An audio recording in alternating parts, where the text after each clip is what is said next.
ummadda reer gaalkacyood oo aan anagu ka mid nahay oo aan dadka degan ka mid nahay waxaan idin leenahay dhacdadaas anagu taladeeda wax kuma lihin odayaal ahaan wax garad ahaan maamul ahaan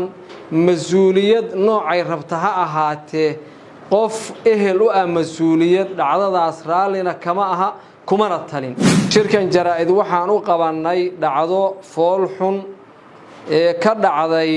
gobolka Mudug gaalkacyo habeenkii xalay dhacdadaas oo runtii aan uga tacsiyeynayna dhammaan dadka Soomaaliyeed ee degan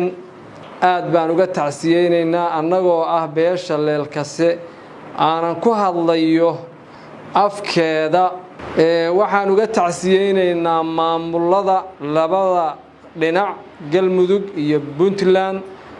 waxaan idin leenahay waxaanu raali ka nahay ma aha cid kasta oo warkani gaarayo dhacdadaas raali kama ahin tala kuma lihin dareenkayaga iyo shucuurtayadana wax weyn bay ka bedeshay maadaama aan nahay dad islaam ah aanan kuna tashan marna waxyaalaha dhacdadaas oo kale la mid ah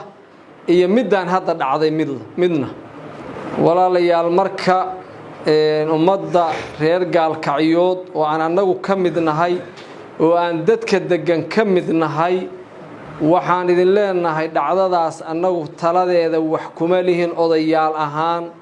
wax garad ahaan maamul ahaan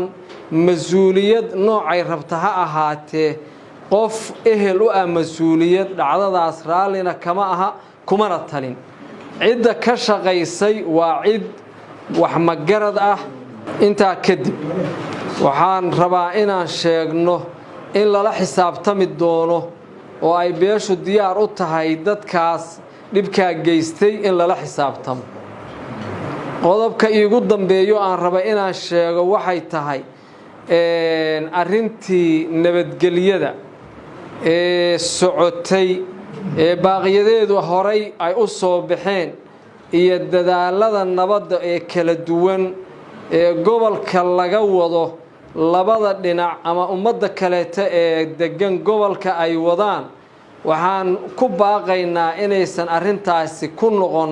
caqabad ee dadaaladii nabadda la xoojiyo dhinacayaga diyaar baan uga nahay wixii dhacda ah oo khaldan waxaan rabnaa in laga daba tago la saxo aysan gaab iyo joojin ay caqabadna ku noqon dadaalkii nabadda oo socday